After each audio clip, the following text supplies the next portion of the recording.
예민한 성격 때문에 인생의 난이도가 너무 높을 때 이걸 하고 나니까 이제 사람답게 살 수 있겠더라고요. 예민함의 지옥에서 저를 살려준 3가지 습관에 대해서 알려드리겠습니다. 이 3가지만 알고 나시면 아무리 예민한 사람일지라도 마음 평화를 되찾게 되실 겁니다.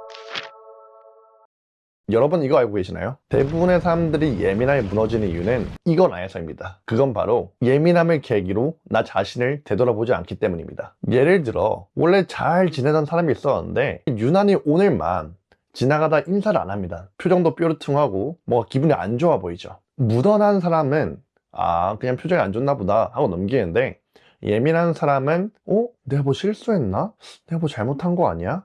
그때 그것 때문에 그런가? 라고 상대방의 문제를 자신의 문제로 데려와서 확대 해석하고 재앙적인 사고를 하게 됩니다. 그렇게 되고 나면 정작 상대는 아무런 의도가 없었음에도 불구하고 혼자 상처받고 혼자 고통받고 혼자 괴로워하는 상황이 되죠. 그런데 이때 예민함을 통해서 나를 되돌아보게 되면 이런 변화가 생깁니다. 한번 나 자신에게 질문을 던져보는 거예요. 지금처럼 다른 사람의 표정에 대해서 지나치게 의식하는 이유가 무엇일까? 그럼 이때 우리의 패턴이 완전히 바뀝니다. 비로소 상대가 아니라 진짜 내면의 모습을 만날 수 있기 때문인데요. 그런 마음들을 잘 살펴보면 실패할까봐, 창피당할까봐, 어떤 일이 잘못되었을까봐 걱정하는 마음들이 기저에 깔려 있는데요. 조금만 더 깊게 들어가면 핵심 뿌리는 너무 잘하려고 할 때, 너무 완벽하려고 할 때 이런 일이 생긴다는 겁니다. 그럼 예를 들어 볼게요. 난 아무것도 잘할 필요가 없고 어떤 기대에도 부응할 필요가 없어요. 그러면 누가 나한테 뭐라고 하든 누군가 나한테 조금 인상에 찌푸리든 그게 큰 문제가 될까요? 전혀 문제가 되지 않습니다.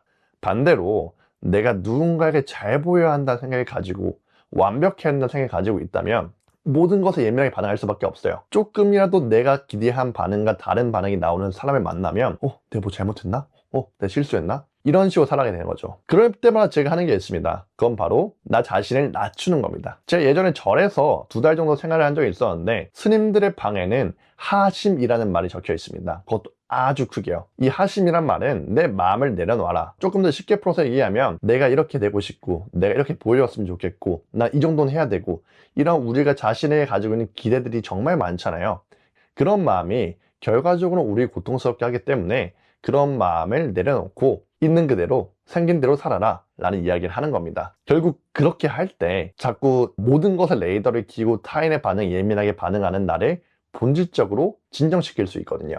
그러니까 여러분도 한번 해보시면 좋을 게 이 내용 뭔가 맞는 것 같네 하고 공감하면서 지날 게 아니라 뭐 메모장에 키든 종이를 꺼내든 어차피 1분밖에 안 걸리거든요. 한번 나한테 질문을 던져보세요. 내가 자꾸만 예민하게 반응하는 이유는 무엇일까? 이전까지는 우리는 계속 바깥을 바라왔습니다.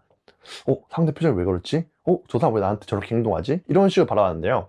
어쩌면 상대는 아무런 잘못이 없을 수도 있습니다. 그냥 그 사람의 방식대로 행동했을 뿐이죠. 그래서 이제는 우리 자신을 되돌아볼 필요가 있습니다. 만약에 자꾸만 찾아오는 죽을 것 같고 불편한 신체 증상 때문에 힘드시다면 고정 댓글의 링크를 누르셔서 어떻게 대처할지 배우시고, 2번째로 와 있습니다. 이 2번째는 아무리 예민함을 줄이려 노력하더라도 이 타고나기를 예민하게 타고난 사람은 정도를 조절할 수 있지만 이것부터 완전히 탈출하기 힘들거든요. 그럴 때 제가 사용하는 방법입니다. 그건 바로 5분 눈 감기입니다. 저 같은 경우는 예민해서 너무 빨리 지칩니다. 너무 빨리 지치다 보니까 너무 피곤해요. 너무 피곤하면 예민함이 더 심해집니다. 내 몸의 컨디션이 괜찮을 때는 예민함을 어느 정도 감당할 수 있는데 몸이 피곤해 버리면 이 예민함을 감당할 능력이 없는 거죠.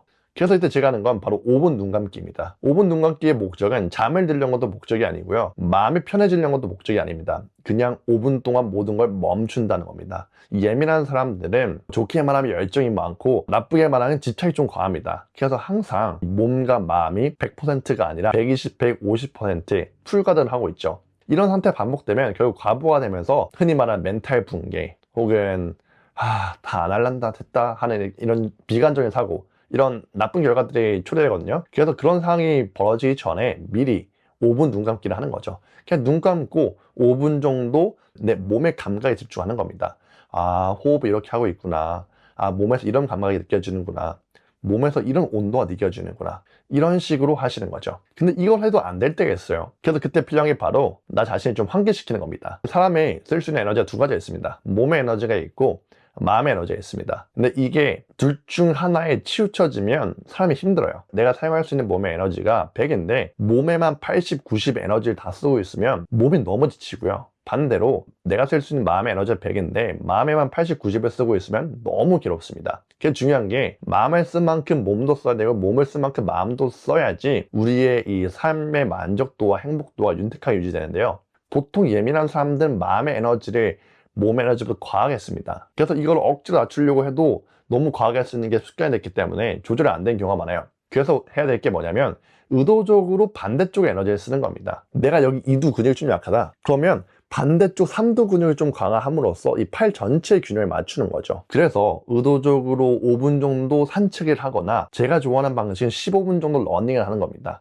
그래서 이거를 뭐 업무 중간에 하기 힘드니까 업무 끝나고 퇴근 후 좀 시간 여유가 있을 때 가볍게 15분 정도 뛰는 겁니다. 이 또한 뭐 완벽하게 하려고 하는 게 아니라요. 그냥 날에 환기하는 것이 목적이니까 15분 정도 달리기 해본다. 뭐 힘들면 중간에 걸어도 되니까 천천히 날 리프레시 해본다. 라는 마음을 가지고 해보시면 좋습니다. 그런데 이렇게 가부가 될 때 머리가 지끈거리는 걸 넘어서 심장이 두근거리고 숨이 안 쉬어지면서 갑자기 죽을 것 같은 느낌이 드는 공황을 경험하시는 분들도 있을 겁니다. 이럴 땐 마냥 참고 버티기보다는 제대로 된 대처법을 배워서 빨리 이 고통으로부터 나오는 게 중요한데요. 그래서 제가 죽을 것 같은 느낌이 찾아올 때 사용할 수 있는 대처법을 8년간의 노하우를 모두 모아서 다음 영상에 정리해 두었습니다. 만약에 자꾸만 찾아오는 죽을 것 같고 불편한 신체 증상 때문에 힘드시다면 고정 댓글의 링크를 누르셔서 어떻게 대처할지 배우시고 이제부터는 보다 마음 편하게 살아가실 수 있으면 좋겠습니다.